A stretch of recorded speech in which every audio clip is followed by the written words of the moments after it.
আমি অসুস্থ হয়েও রওনা হয়েছিলাম কয়েকটা প্রোগ্রামে, আবার রাস্তার মাঝ থেকে ফিরে আসছি। গতকালও প্রোগ্রাম অনেক দূরে, যেতে পারি নাই। আজকেও বাদ মাগরিব একটা ছিল ওপারে, বলছি আমি যাব না। এখানে বাসার পাশে যেহেতু একটু কথা বলে চলে আসবো। কেউ ধারণা যে অসুস্থ হোক এখানে আসতে হবে,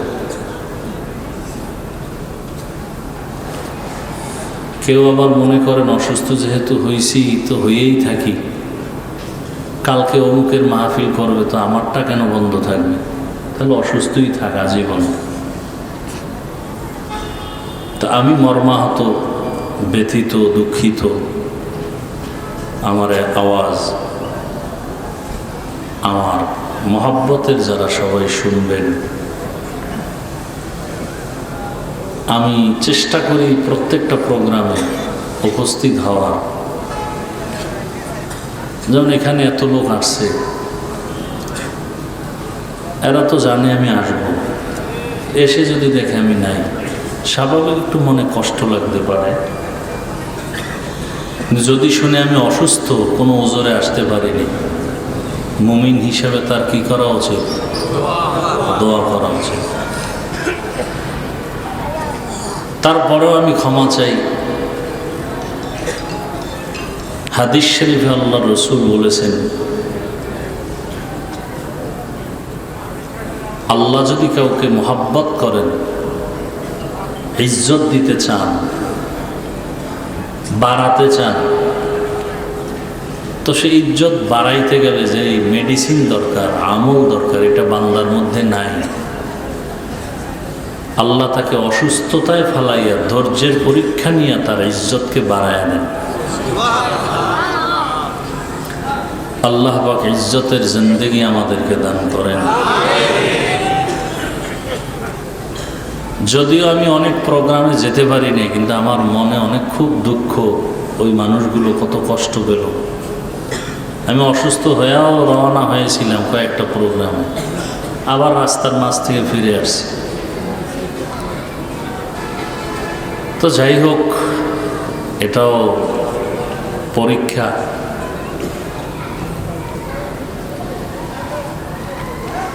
আল্লাহ পাক রব্বুল আলামিন এই উম্মতের মোহাব্বতকে দায়েমান কবুল করুন। তো সুস্থতা বড় দামি এক নেয়ামত। আল্লাহ আপনাদেরকে, আমাদেরকে, যাদেরকে সুস্থ রেখেছেন, আর একবার শুকর আদায় করি আলহামদুলিল্লাহ।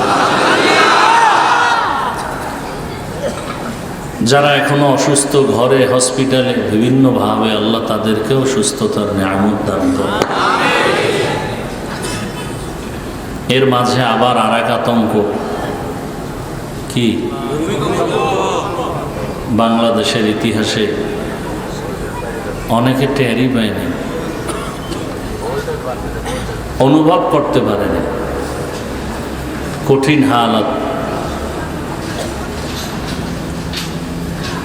হাদিস শরীফে এই ভূমিকম্প সম্পর্কে অনেক সতর্কবাণী আল্লাহ রসুল পেশ করেছেন। কেন হবে? সমাজে যখন জেনা, ব্যভিচারী, অন্যায়, জুলুম, অত্যাচার,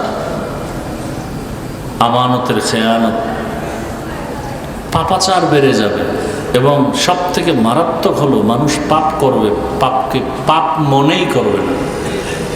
একটা হলো গুনাহকে গুনাহ মনে করে গুনাহ করা, আর একটা হলো গুনাহকে গুনাহ মনেই করে না, করতেছে গুনাহ যে এটা মনেই করে না। মানুষ যখন এরকম বেপরোয়া হবে, হাদিসে রসুল বলছেন তসবি ছিঁড়ে গেলে একটার পরে একটা যেমন দানা পড়ে, ঠিক আল্লাহর গজব, ভূমিকম্প, পাথরের বৃষ্টি, আগুনের বৃষ্টি, ঘূর্ণিঝড়, সুনামি, প্রচণ্ড, 1 সেকেন্ড লাগে না গোটা দুনিয়া শেষ করে ফেলতে। সব কিছু আল্লাহ বুঝাই দিলেন। যতই বাহাদুরি করো, আসলে তো মূল বাহাদুরি করার অধিকার আমি আল্লাহর, আর কারো না। একটা ধাক্কা দিলে জমিনে, কিসের 50-100 তলা বিল্ডিংয়ের বাহাদুরি? কিসের রাজপ্রাসাদ? একটা ধাক্কা দিলে সব নিস্তে নাম।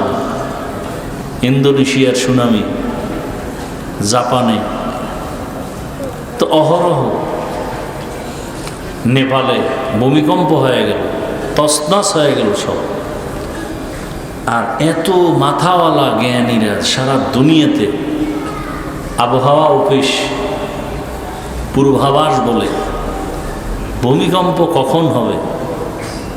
পৃথিবী crore crore million trillion billion অর্থ ব্যয় করিও কোনো মেশিন আবিষ্কার করতে পারে না যে আগাম সংবাদ দিবে যে ভূমিকম্প হতে পারে আগামীকাল। আজও পর্যন্ত কেউ পারে নাই। টোটালটাই আমার আল্লাহর কুদরতে আটকানো।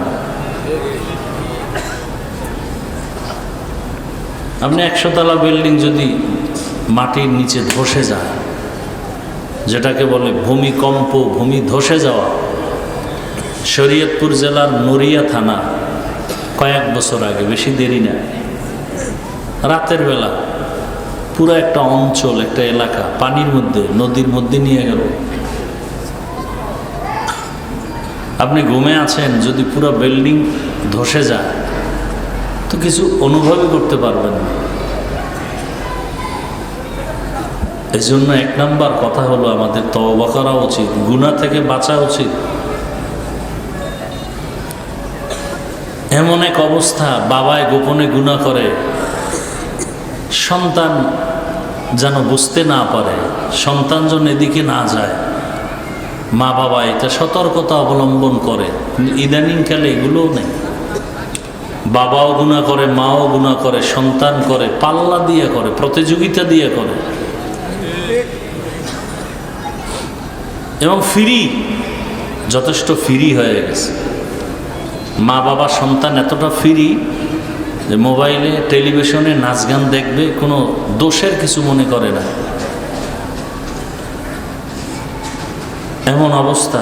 এতটুকু ফ্রি হওয়ার কারণে কি হয়েছে, বাবা তার মেয়েকে হোটেলের মধ্যে নিয়ে বলে আজকে রাতের জন্য তুমি আমার কাছে মেয়ে না, স্ত্রীর মতো। আমাদের বাংলাদেশের এই হালত, আল্লাহ আমাদেরকে হেদায়াত দান করুন। আজকে ওয়াজ মাহফিল না থাকলে এই জাতির কি হালাত হতো। তাবলিগের খেদমত চলে একটা লাইনে, পীর সাহেবদের খেদমত চলে একটা লাইনে, মাদ্রাসার খেদমত চলে একটা লাইনে, কিন্তু ওয়াজের খেদমতটা সার্বজনীন। এখানে তাবলিগ, মাদ্রাসা, পীর মুরিদির লাইনের মানুষ, জেনারেল লাইনের মানুষ, ব্যবসায়ী, শ্রমিক, চাকরিজীবী, সমস্ত মানুষ এই ওয়াজের প্যান্ডেলে বসে। এদের সাথে সম্পর্ক তৈরি করা, উলামায়ে কেরামদের এই বন্ধন, এটা সর্বোত্তম একটা বন্ধন, সর্বোত্তম একটা কাজ। এই ওয়াজ মাহফিলের কারণে এখনো আমাদের মধ্যে কিছুটা অনুভূতি শক্তি আছে, না হয়তো মানুষ কেমন যেন এই দেশটা জাহান্নামের আড্ডাখানা হয়ে যেত। আল্লাহ হেদায়াত দান করুন। তা আমি 2-4টি কথা বলার নিয়তে দোয়া নেওয়ার জন্য আসছি। আপনারা অনেকে দোয়া করছেন, আমার শতভাগ বিশ্বাস বাংলাদেশের আপামর জনসাধারণ, উলামায়ে কেরাম কলিজা ভরে দোয়া করেছেন সুস্থতার জন্য, উম্মতের মাঝে দ্বীনের দাওয়াতের জন্য। আল্লাহ পাক সকলের দোয়াকে দায়েমীভাবে কবুল করেন। যারা দোয়া করেছেন আল্লাহ তাদেরকেও দ্বীনের জন্য কবুল করেন। যে আয়াত আমি পড়েছি, আল্লাহ পাক বলেন, কুল, হে রাসূল করিম সাল্লাল্লাহু আলাইহি ওয়া আলিহি ওয়াসাল্লাম, উম্মতকে বলে দেন আমার পক্ষ থেকে, মূলত আমিই বলতেছি, ইয়া ইবাদি, হে আমার প্রিয় বান্দা বান্দিরা, আল্লাযীনা আসরাফু আলা আনফুসিহিম লা তাকনাতু মির রাহমাতিল্লাহ তোমরা যারা গুনাহ করে নিজেদের উপরে জুলুম করেছো, গুনাহ করে কি করেছি? জুলুম। জুলুম মানে কি? সীমা লঙ্ঘন করা। আল্লাহ বলেন তোমরা আমার দয়া রহমত থেকে ফিরে যেও না। কেন? ইন্নাল্লাহা ইয়াগফিরুয যুনুবা জামিআ, নিশ্চয়ই আমি আল্লাহ সবার গুনাহ মাফ করে দেব। ইন্নাহু হুয়াল গফুরুর রহিম, আল্লাহ হলেন চূড়ান্ত ক্ষমাশীল এবং পরম দয়ালু। আল্লাহর মতো দয়ালু আর কেউ? নবীজি বলেন আত-তাইবু মিনাজ যামবি কামান লা যামবা লাহু, যারা গুনাহ থেকে তওবা করে আল্লাহ তাদেরকে এতটা পবিত্র করে দেন যে কখনো তারা গুনাহই করেনি। আয়াত ও হাদিসের আলোকে আল্লাহ পাক গোটা দুনিয়ার মানুষকে তওবার পথে আহ্বান করেছেন। নবীজি বলেন কোরআন তো আমার কাছে বড় প্রিয় এক কিতাব, এমন একটা কিতাব যার শব্দের মধ্যে বরকত, অক্ষরের মধ্যে বরকত, যার আওয়াজের মধ্যে বরকত, যেটা দেখলে কলিজা ঠান্ডা হয়ে যায়, যার আওয়াজ শুনলে কলিজা শীতল হয়ে যায়, সেই কিতাবের নাম কি? কোরআন। তবে এই কোরআনে যত আয়াত আছে এর মধ্যে এই আয়াত আমার কাছে আরো বেশি প্রিয়, যেটা আমি পড়লাম। কেন? নবীজি বলেন আল্লাহ যে কত বড় দয়াময়, এই আয়াত হলো তার প্রমাণ। আল্লাহ কত বড় দয়াময়। দুনিয়াতে যত মানুষ আছে সমস্ত মানুষকে আল্লাহ পাক জান্নাত দিবেন এই আহ্বান করছেন এই আয়াতের মধ্যে। একটা মানুষকেও আল্লাহ জাহান্নামে দিবেন না। তবে এখন এই জাহান্নাম থেকে বাঁচতে হলে কি করতে হবে? আল্লাহ বলেন আসো, ফিরে আসো আমার দয়ার দরজায়, আমার রহমতের দরজায় ফিরে আসো, আমি তোমাকে মাফ করে দেব, আমার দরওয়াজায় ফিরিয়ে আসো। অন্যায় থেকে নিজেকে বাঁচাও। সামনে জীবন যেটা পাবো সেটা তো আলাদা, যেটা চলে গেছে। ওই জীবনে গুনাহ আছে না নেই? হাতের গুনাহ, জবানের গুনাহ, অন্তরের গুনাহ, কানের গুনাহ। আল্লাহ বলেন ওখান থেকে পবিত্র হওয়ার একটাই মাত্র ব্যবস্থার নাম তওবা। ব্যবস্থার নাম কি? তওবা। তওবাটা কেমন? বলে খাঁটি অন্তরে তওবা। মরে যাব কিন্তু ওই গুনাহ আর করব না।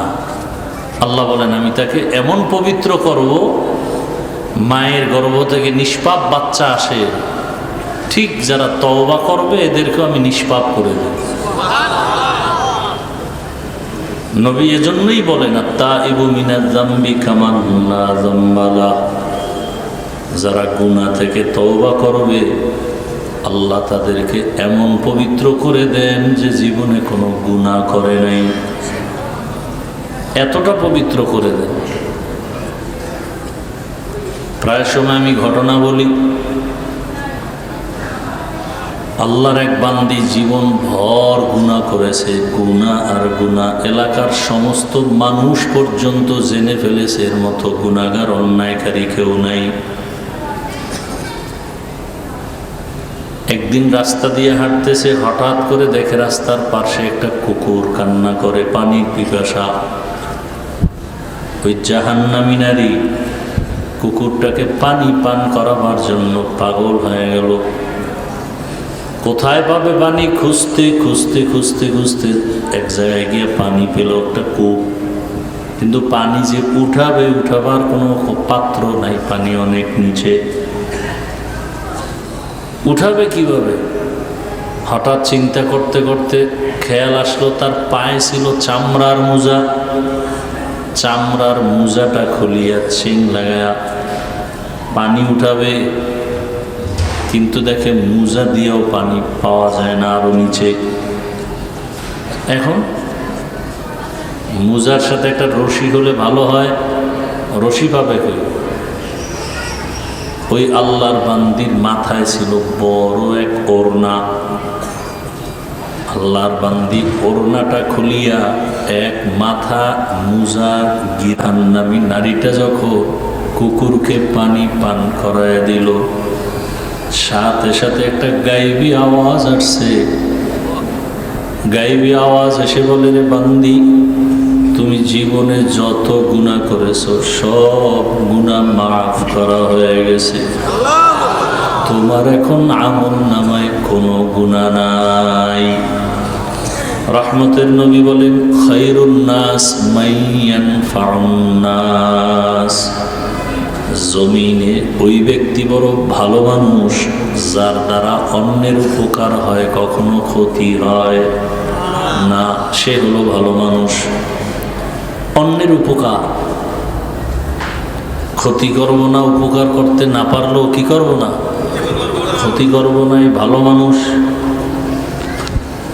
ওই জাহান্নামী নারী গুনাহগার শুধু একটা কুকুরকে পানি পান করাবার কারণে রহমতের নবী বলেন হাদিসে পাকে, আল্লাহ তাকে মাফ করে দিয়েছেন। আল্লাহ পাক রব্বুল আলামিন বলেন, আমি চাই বান্দাকে জাহান্নাম থেকে বাঁচায় জান্নাত দিব, তবে বাহানা তালাশ করি, কোন একটা উসুল পাওয়া যায় কিনা, একটা লাইন পাওয়া যায় কিনা। যেমন হাদিসে আর একটা ঘটনা আছে, নবীজি বলেন, হাসরের ময়দানে যখন মানুষগুলো উলঙ্গ দাঁড়াবে, সর্বপ্রথম যিনি পোশাক পরবে তিনি হবেন ইব্রাহিম আলাইহিস সালাম। সব উলঙ্গ হাসরের মাঠে। আম্মা জান আয়েশা রাদিয়াল্লাহু আনহা বলেন, ইয়া রাসূলুল্লাহ, হাসরের ময়দানে নারীরাও কি উলঙ্গ? বলে হা, পুরুষও বলে হা, দূরত্ব কত? বলে সব সামনে। আম্মা জান আয়েশা বলেন, তো লজ্জা কি হবে না? রহমতের নবী বলেন, হ্যাঁ আয়েশা, লজ্জা পাবে দূরের কথা, একজন আর একজনের দিকে তাকাবারও হুঁশ হবে না, এত ভয়ঙ্কর হবে হাসরের ময়দান। সেই সময় মানুষগুলো পাগলের মতো দৌড়াবে।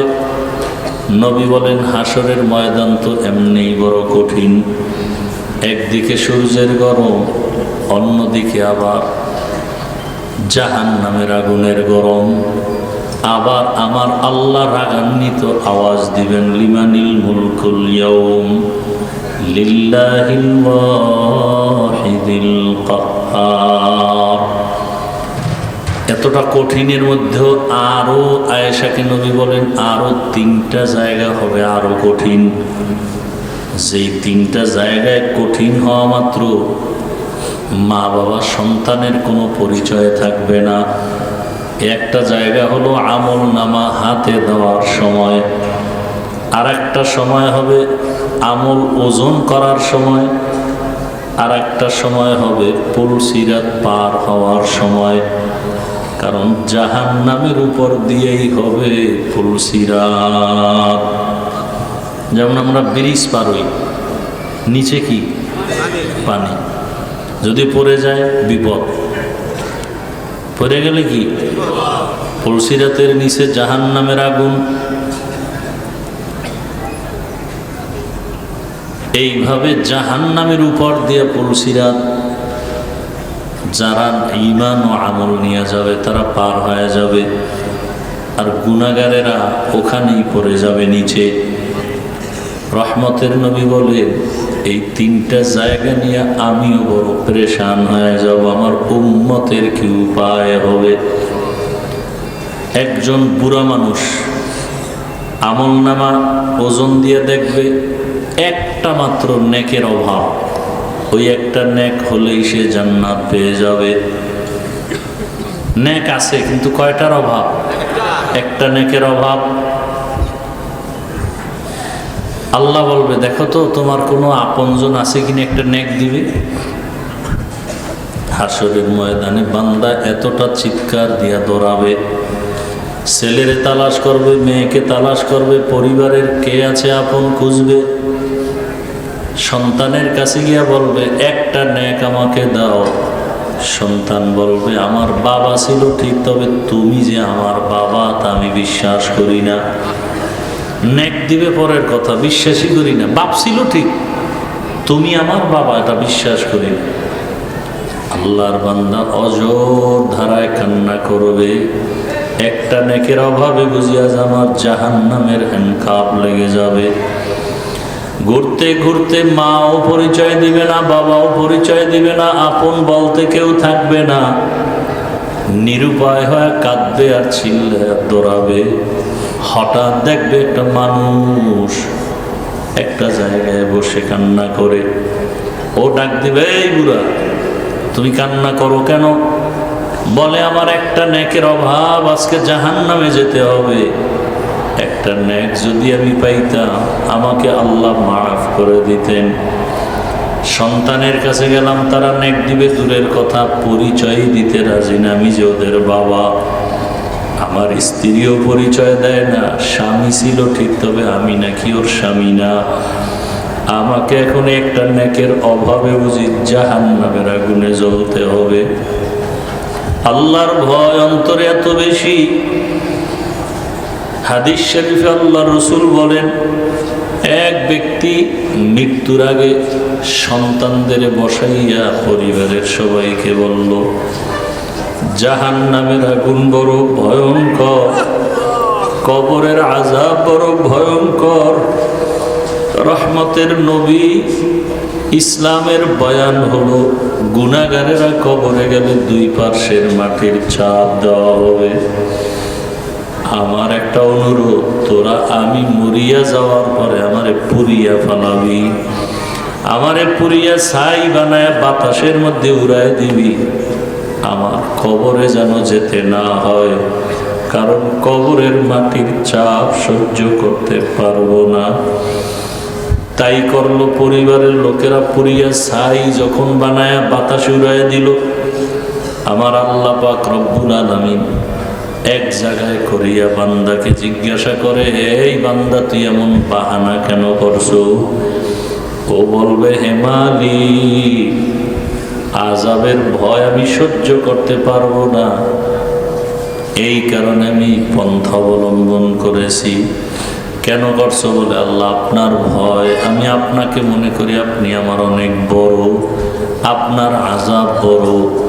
আল্লাহ বলেন, তুমি যে আমাকে ভয় করছো আমার মহাব্বত আর ভয় নিয়া, আমি তোমাকে জান্নাত দিয়ে দিলাম। ওই বান্দা বলে, ভাই আমার একটা নেকের অভাব, কেউ আজকে হাসরের মাঠে একটা নেক দেয় না। তখন বলে, আমার কাছে একটা নেক আছে, কিন্তু আর কোনো নেক নাই। কিন্তু এই একটা নেক দিয়ে তো আমি জান্নাত পাবো না, আমার সব গুনাহ। নেক আছে কয়টা? এক নেক দিয়ে তো জান্নাত পাওয়া যাবে না। তবে আপনি যদি মনে কিছু না নেন, আমার নেকটা আমি আপনাকে দিয়ে দেই, অন্তত আপনি জান্নাতে যান। আমি জান্নাতে যাইতে না পারলে অন্তরে তৃপ্তি হবে যে আমি একটা ভাইয়ের উপকার করতে পেরেছি। আমার একটা তৃপ্তি, আমি একটা ভাইয়ের কি করলাম? উপকার করতে পেরেছি, এটা আমার তৃপ্তি, আর কিছু না। কারণ আমি আপনাকে একটা নেক না দিলেও তো আমার জান্নাতে যাওয়ার কোনো উপায় নাই। আল্লাহর বান্দা খুশি হইয়া নেকটা নিয়ে মালিকের দরবারে গেল। আল্লাহ পাক বলেন, কই নেক পাইছো? আল্লাহ, আমার ছেলে মেয়ে কেউ দেয় নাই, একজন আপনার বান্দা আমাকে একটা নেক দিয়েছে এই বিপদের সময়। তোমার মা, তোমার পরিবারের কেউ একটা নেক দিল না, এমন কে তোমার আপন যে একটা নেক এই বিপদের সময় দিল, তাকে হাজির করো।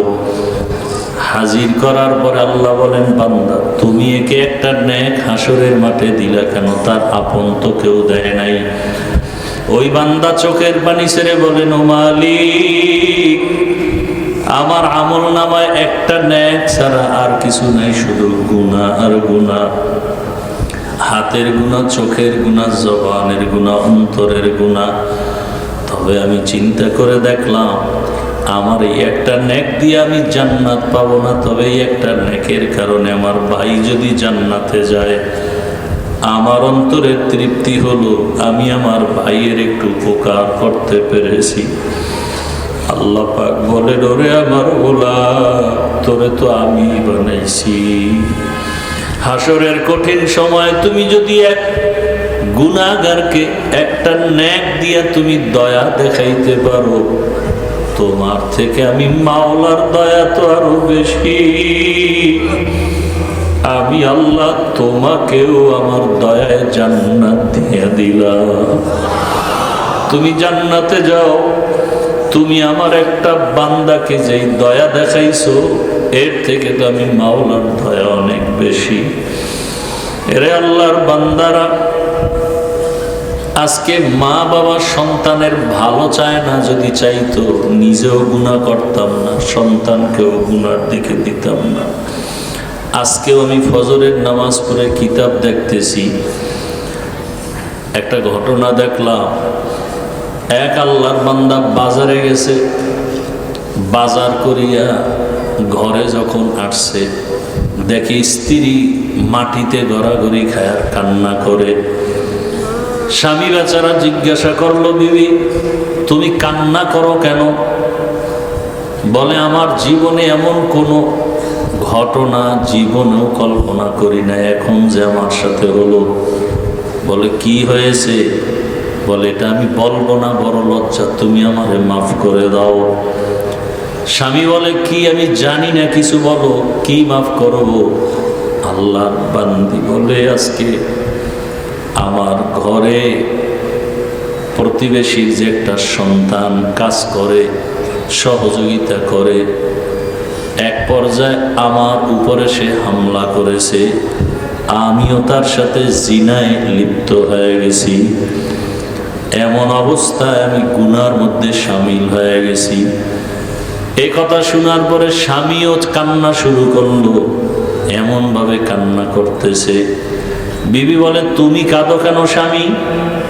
বলে, বিবি তুমি বুঝো না, আমি যে বাজারে গেলাম, বাজারে যাওয়ার পরে আমি যে দোকান থেকে মাল নিয়েছি, ওখানে এক সুন্দরী রূপসী মহিলা, এর ফাঁদে পড়িয়া আমিও এমন অপরাধে লিপ্ত হয়ে গেছি।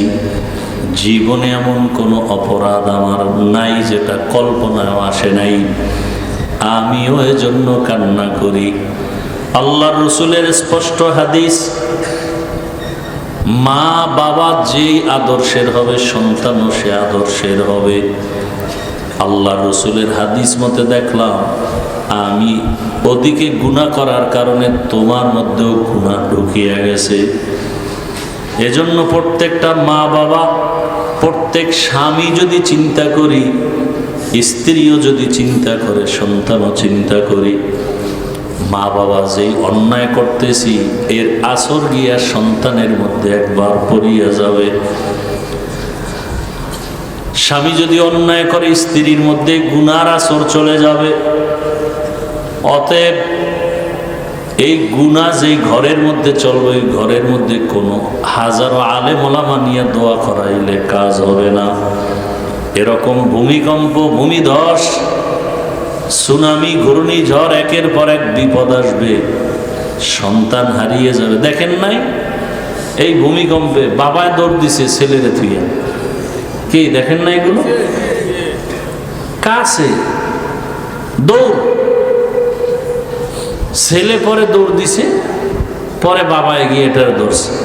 সামান্যই অবস্থা, মানে হাসরের মাঠে কি হবে তার নমুনা, তার নমুনা। কিন্তু কেউ কারো আপন না। কই স্বামী, কই স্ত্রী শুনছে, লাভ দিয়ে দৌড় দাও। আরে আল্লাহ যদি ধরে, তুমি দৌড়ে যাবা কই? আর 5টা সেকেন্ড যদি ভূমিকম্পর মেয়াদটা বেড়ে যাইত, আপনি দৌড় দিয়া 5 তলা থেকে নিচে নামবেন। এখানে তো আরো এই দৌড়াদৌড়ি করেও তো অনেকে আহত হয়ে গেছে।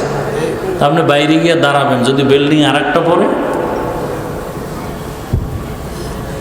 অথচ দৌড়াইতেছে, মাথায় কাপড় নেই মহিলারা।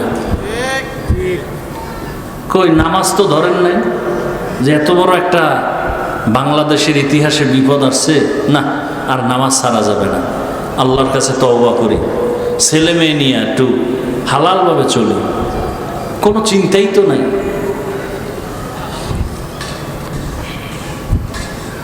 এই গতকালকে পরশুদিন আজকে মনে নাই বললে চলে, কালকের পরে আর খেয়ালই থাকবে না যে বাংলাদেশে একটা এরকম কঠিন কিছু হয়েছে।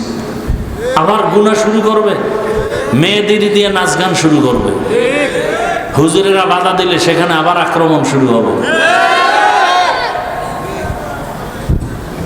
কি হবে কি এই দেশে? হারাম খাইতে খাইতে ঘর বাড়ি দোকান পাট, একটা চায়ের দোকান দিবে সেখানেও সুদের টাকা লোন উঠায় দোকান দেয়। তো এই দোকানে ব্যবসা হালালভাবে না হলে বরকত কিভাবে হবে? কোনোদিন ব্যবসায় বরকত হবে না। নামাজ নাই, রোজা নাই, জেনা করে, চুরি করে, ধর্ষণ করে, এদেরকে বারবার বারবার মুরব্বি বানাবেন, এদেরকে আপনি রাহবার বানাবেন, এদেরকে আপনারা জনগণের দায়িত্ব দিবেন, তো দেশে গজব আসবে না তো কি আসবে? মা বাপ যেমন হবে সন্তানও কি, গাছ যেমন হবে ফল তেমন হবে। ক্ষমতায় যারা বসবে এরা দুর্নীতিবাজ হলে জনগণ তো আরো ডবল দুর্নীতিবাজ হবে। কিসের পিছনে দৌড়াচ্ছেন? মাত্র একটা ঝাঁকি দিয়ে আল্লাহ পাক সতর্ক করছেন, মাস্তানি সব ছেড়ে দেন, তওবা করেন। বাহাদুরি করার ক্ষমতা আমার আল্লাহর, আর কারো নাই। চোর কেমনে বাহাদুরি করে? অন্যের মেয়ের চরিত্র হরণ করে ওই নির্লজ্জ বেহায়া কিভাবে বাহাদুরি করে?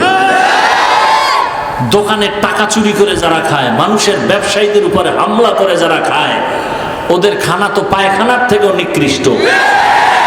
ওরা কিভাবে জনগণের দায়িত্ব পালন করবে? ওদের পেছনে কোন লজ্জায় ঘুরেন আপনি? এক সেকেন্ড লাগবে, গোটা মিডিয়া গরম, ঢাকা মুহূর্তের মধ্যে শেষ হয়ে যাবে। আপনি পটুয়াখালী বাড়ি হোক, চট্টগ্রাম হোক, যেখানে হোক, থাকেন তো ঢাকায়। অপরাধের নগরী ঢাকা।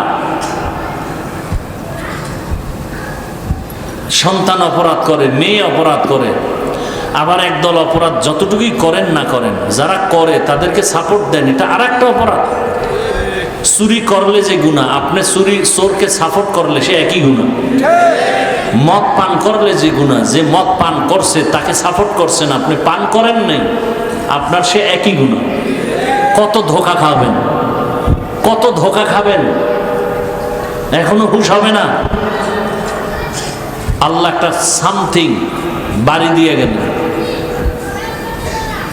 লাফাইতেছেন না খুব, এর মধ্যে আল্লাহ একটা বাড়ি দিয়ে দিলেন। এই লাফানের মধ্যে একটু সীমাবদ্ধতার মধ্যে চলো, বেশি লাফায় না। ধর্মালারও টাইম পাবা না, মাটির তলে চলে যাবা, কোথায় যাবা কেউ খুঁজেও পাবে না। তওবা করেন। আপনি জানেন লোকটা চোর, তাকে তার কাছে কিভাবে আপনি মাল রাখেন হেফাজতে? আপনি জানেন লোকটার চরিত্র খারাপ, আপনি তার কাছে আপনার মেয়েকে কিভাবে আমানত রাখবেন? চোখের সামনে দেখেন চোর, ধর্ষক, খুনি, এদের হাতে আপনার সম্পদ কিভাবে আমানত থাকবে? জেনে শুনে অপরাধ কেন করবেন? কিসের অভাব আপনার বলেন? আপনাকে কেউ টাকা দেয়? খেটে খাবেন, কাজ করে কামাই রুজি করে হালালভাবে খাবেন। অন্যের চুরির টাকা খাবেন কেন? আপনার সন্তানের পেটে চুরির টাকা যাবে কেন? আপনার সন্তানের পেটের মধ্যে গুন্ডামির টাকা যাবে কেন? হারামের টাকা যাবে কেন? কাজ করেন, রিক্সা চালায় হলো হালালভাবে খান, সন্তানটাকে হালাল খানা দেন। কেন নিজে ক্ষতিগ্রস্ত হচ্ছেন? সন্তানকে অপরাধের দ্বার প্রান্তে রেখে যাচ্ছেন। এই সন্তান তো আপনাকে কোনোদিন সম্মান দিবে না। ওই এক সন্তান বাজার থেকে আইসা বাবার সাথে তর্ক করে রশি দিয়ে বাঁধছে, বাবারে বাইনা টাইনে নিতেছে। তোমার সাথে আর দরকার নেই, ঘরে থাকারও দরকার নেই। টানতে টানতে কতদূর নিয়ে বাবাকে দাঁড়া দাঁড়া দাঁড়া এই পর্যন্ত রাখ, আর সামনে নিস না। তো সন্তান কয় বাবা আর সামনে নিব না কেন? কয় আমার বাপেরও টানতে টানতে এই পর্যন্ত আছে।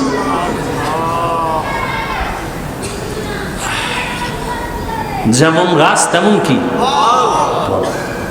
এখনো হুঁশ ফিরান। কিসের আপনার অভাব বলেন? 2 হাত আছে, খেটে খাবেন, গরিবী হালাতে খাবেন। কোনোদিন চোরকে সমর্থন করবেন না, নিজেও চুরি করবেন না, চোরকে সমর্থনও করবেন না। নিজে কোনোদিন আমানতের খেয়ানত করবেন না, আমানতের খেয়ানতকারীকেও সমর্থন করবেন না। আমার আল্লাহ নাই? আছে না নাই? শুক্রবার টের পান নাই? আরো মাস্তানি করলে আরো টের পাবেন। আল্লাহ হেদায়াত দান করুন, আল্লাহ হেদায়াত দান করুন, আল্লাহ মাদ্রাসা কবুল করেন। আল্লাহ আমাদের জীবনকে হালাল ভাবে রসুলের তরিকায় পরিচালনার তৌফিক দান করেন।